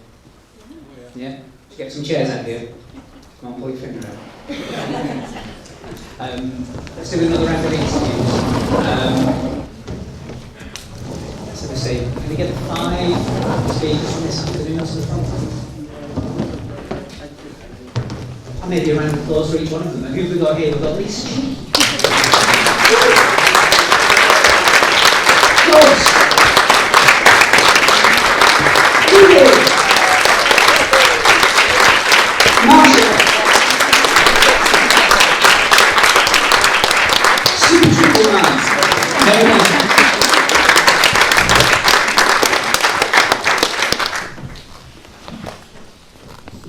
Hopefully this works. So far I've not been given any questions, which is not a great start. So let's ask each speaker in turn, I think.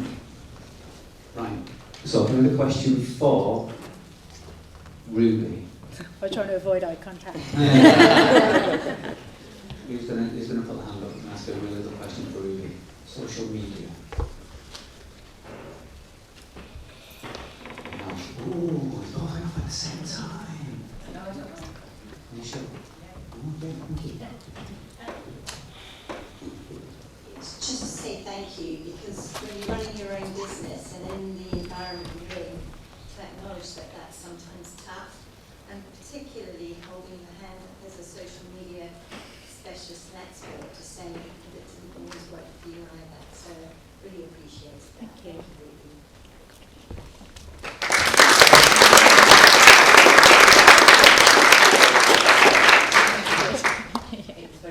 That's it.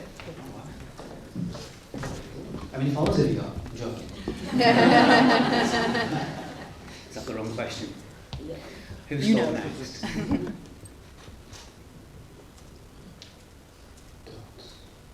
Henry. Who are we going for? Henry? Question for Henry. Oh, I'm sorry, up immediately there. Right at the back. Get the steps into it.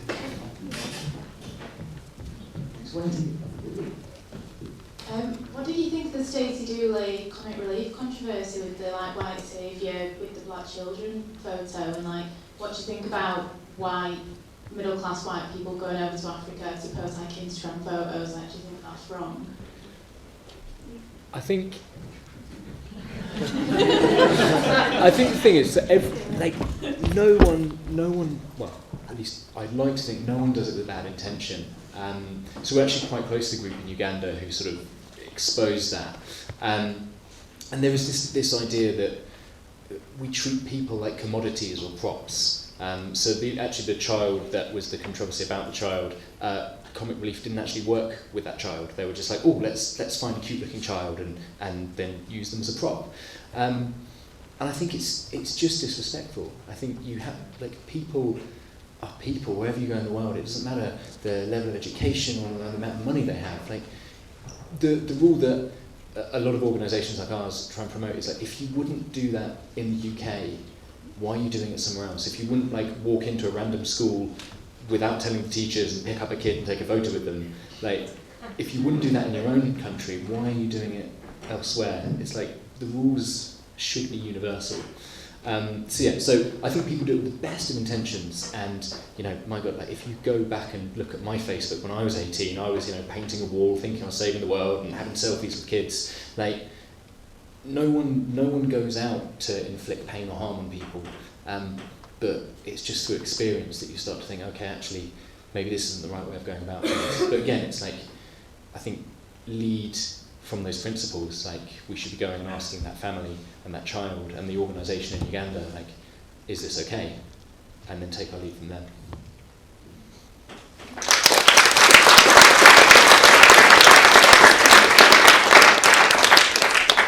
So, a question for Lisa.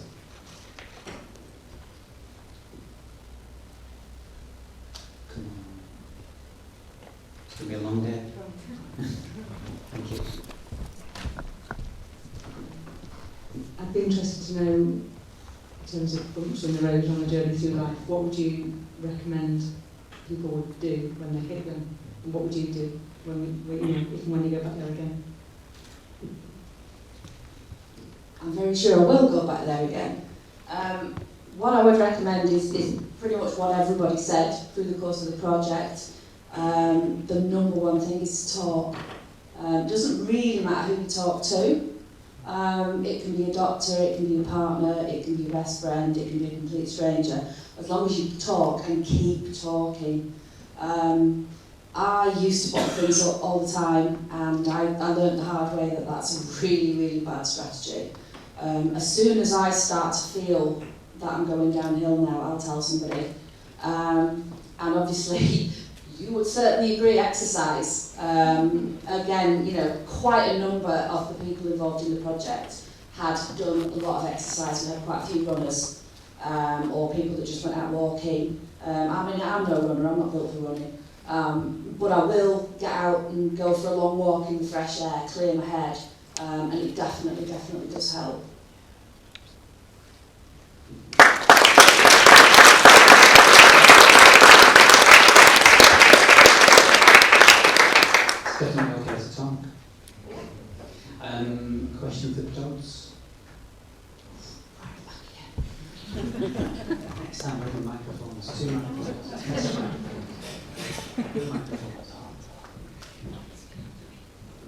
It's not just for dogs, but maybe everyone of you could add something. But from today, I took that everyone's got past adversity in their life, and with dogs, you know, I think, you know, with the school system, I just want you to tell us, do you think it needs to change? Does it need to be more creative? And do you think the core subjects that we're teaching our children, you know, maths, science, English, are they assisting our children in the future to build up a good platform and succeed in life and do what they want?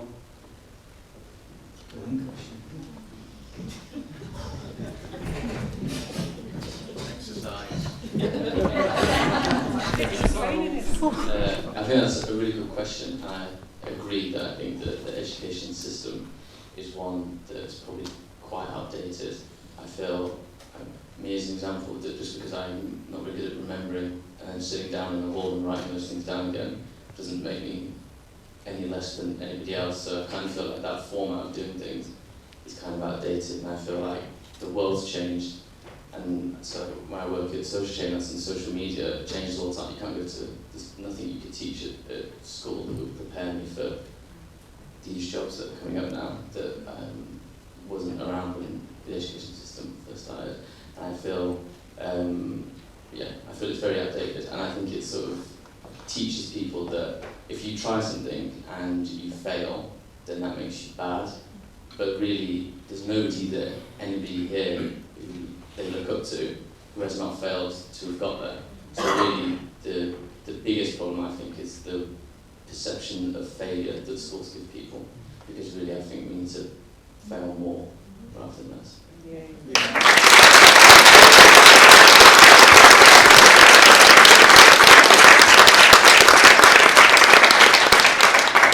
Really well said, agree with that. I was rubbish. I read it. Did somebody plan that question? That was a brilliant question. And finally, for the amazing, heartwarming story from Marsha, he's got a question. Hands up immediately. I'm glad you're up for it. So thank you. Your talk was, I mean, I was crying half the whole way through. So, and for a particular reason. So my mum came to the UK at the age of 17, and she didn't speak a word of English. And she felt very alone, very isolated, and it was very confusing. It was like her world was also turned upside down. So I really connected on that point. But I was wondering, based on your experience, what things would have helped you when you first came? Like, what things would have been a help for you as you kind of found your home here in the UK?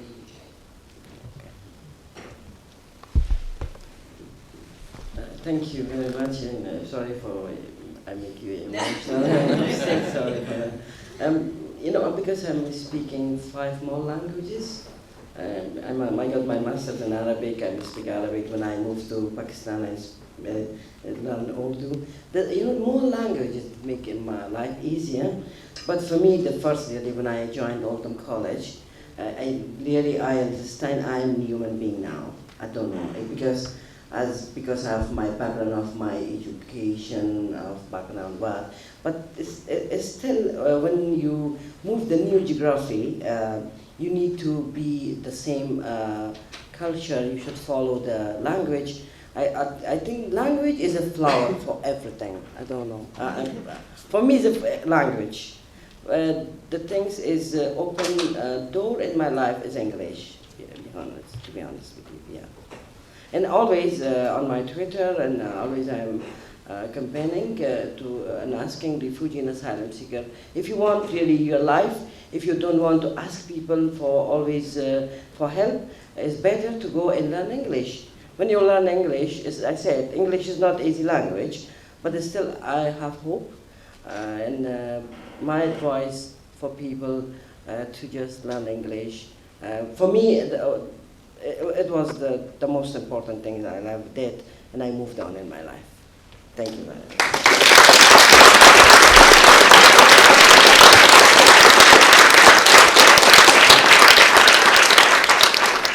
Do we have any questions from the computer technical people? Well, no, we don't. We're technical glitches. I want to obviously I want to say thank you for just especially in the second half as well. Powerful, moving, strong, emotional, inspirational. Enough about me. You guys are really good.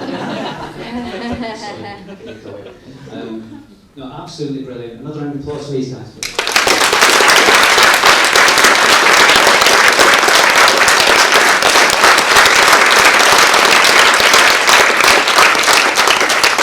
Let's get the rest of the speakers to the stage as well. Do the five. I'm ready. You're not far.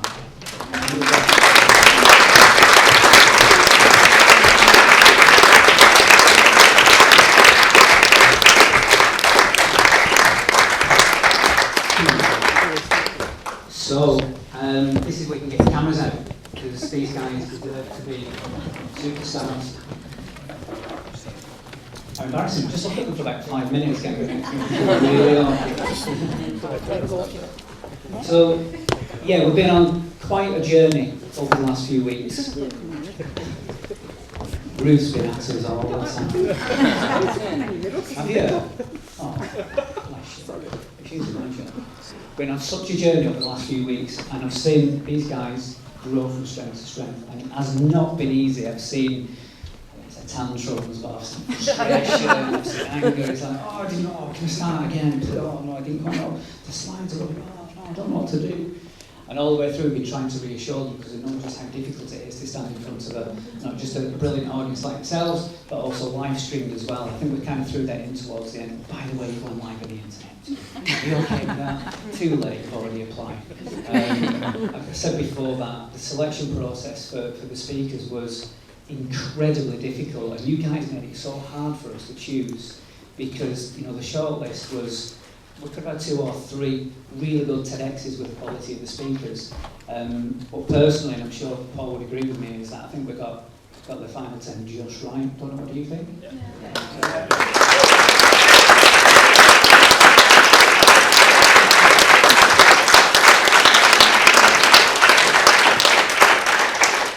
I've probably got loads of things I should tell you now. I mean, been handed slips of paper to tell you all kinds of stuff.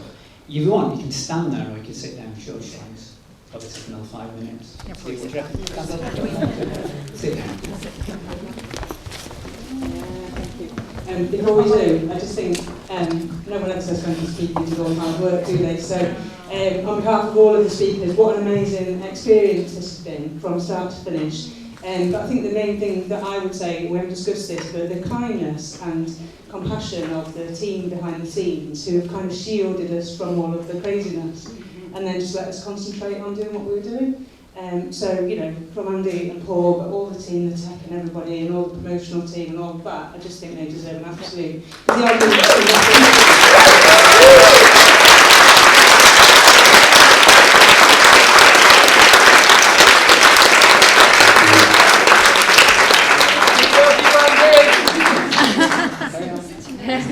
We'll give her a microphone.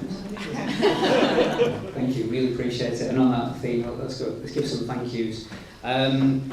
Connor's been running around like a madman, not just today, but the last few weeks. Paul and Connor work together, they have their own business, and Connor's kind of just propped up the business for quite a while now. And he's been doing the work with 2 or 3 people over the last few weeks, and I think that's a personal thank you from Paul, so well done, Connor.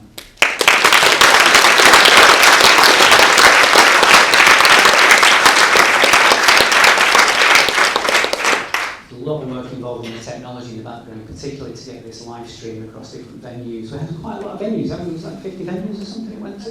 Yes, about 100 different locations in total. Wow. Can we see you? Can we see you? Hello!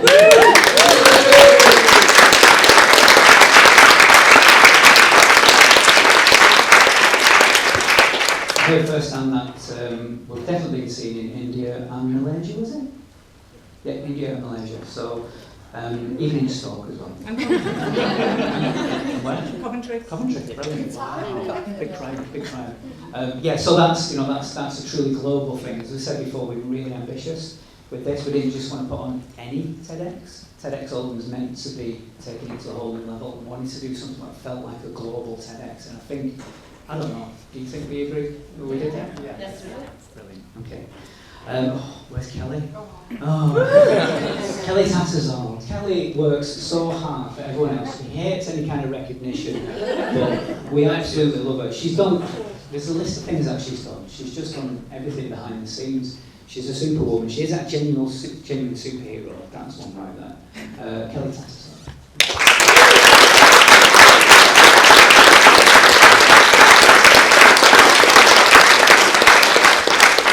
Non-promotional, of course, but lots of people have been speaking about the health benefits of getting fit, mental health and physical health, and if you want to do the Milltown Half Marathon, what kind of money do you want to do that? What's in Kelly later? Reddy Langer. I met Reddy a few days ago, and my word, this guy works so hard. Again, another volunteer. Not only is he super smart, but he's super sharp as well. He looks amazing. And the stuff we've thrown at him over the last few weeks, it's like, loving it now, aren't you? Over this new video, I've put it in my CV. He's had like 3 or 4 laptops on the go all the time, and it's been so difficult for him to coordinate all these different things like Windows and Macs and phones, and also people coming up with memory sticks. No, this one. He said, no, get rid of that. Put this one in. He said, no, it's not working. No, I don't want PDF. I want.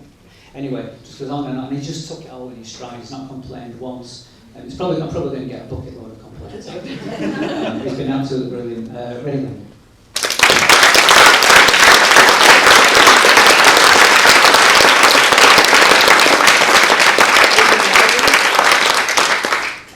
Where's Jerry? Jerry? Hello, Jerry. Jerry's done loads behind the scenes. Jerry's been instrumental in the setting up of this and the organisation and coordinating between the library and the council and all sorts. Jerry's a workaholic as well. And obviously, when she smiles, she just lights up the room. So thank you for everything you've done for us as well.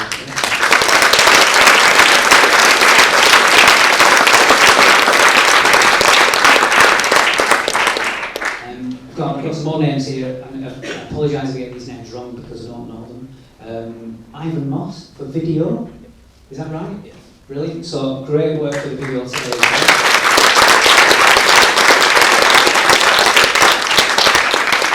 Fred North, is that a different company? Fred North, yeah, that's that guy. Fred North, brilliant.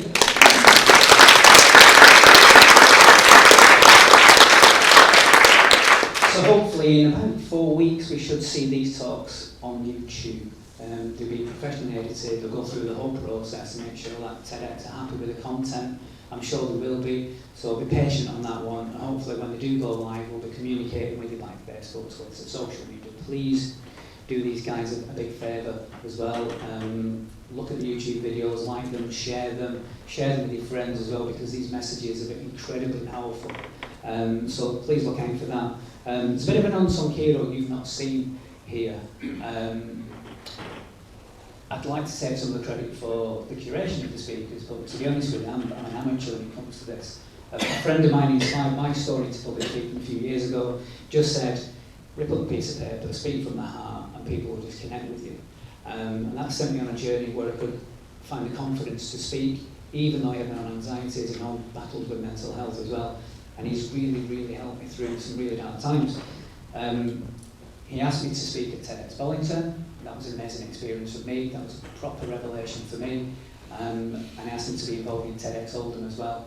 My friend Andrew Thorpe can't be with us here today. It sounds like he's going to dial in from like, I don't know, Las Vegas or something like that. He's hosting another event, and he's been transformational, and I'm not too sure exactly what the feedback is. I've been seeing emails from the speakers about his professionalism, his tips, and he's helped craft some already brilliant speakers into amazing speakers. What do you think, guys? Has it been any good? Fantastic. Yeah. Andrew Thorpe, look out for him, he's a good friend of mine.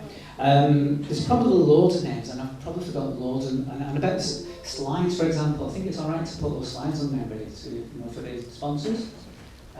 Forgive me, because we tend not to talk about sponsors. Sponsors really work hard to help put this on. They'll be on the screen shortly anyway.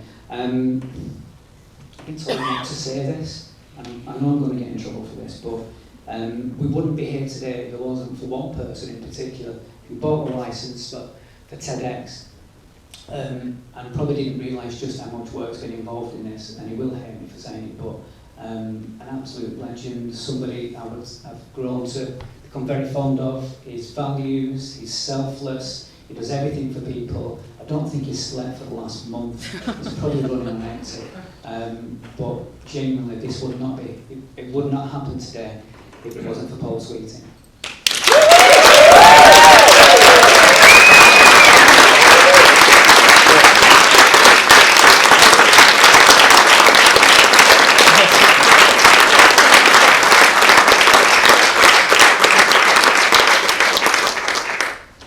Some brilliant businesses there, some brilliant sponsors as well. I'm not going to read them all out, but you can see them anyway. What do you think of the food at lunch? Very good, wasn't it? Independent Futures, thank you very much. Yes. Great feedback, I loved it. I had the vegetable curry. Yes. Yes. Okay, so we're having a bit of a party afterwards. Is everyone going to come? Yeah. It's at, what time? 5 o'clock is it at Molino's? 4? I'll be there in 2 minutes. Thirsty and hot. So who is coming to Molino's after? Yeah, that's about party Molino's. Right, so I am conscious that there is definitely something I've missed from this list of thank yous. Is there any other thank yous that need to be given? Oh, here's Connor.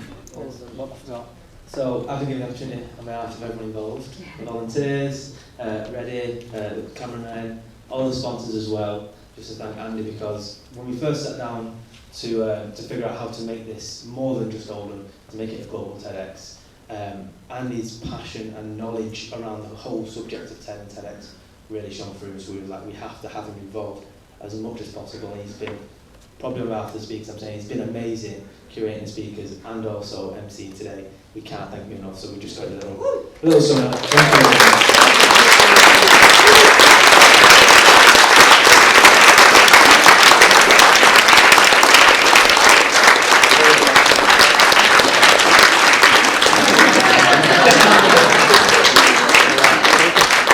Thank you very much. Thank you very much. Yeah, so that's it. If you've enjoyed today, feedback, my name is Andy Hall. If it's not, it's Paul Sweeting. Yeah, you're free to go and get some fresh air. Hope to see you all on social media. Hashtag TEDx Oldham. TEDx Oldham, or even in Molino Lounge. Thank you very much for attending.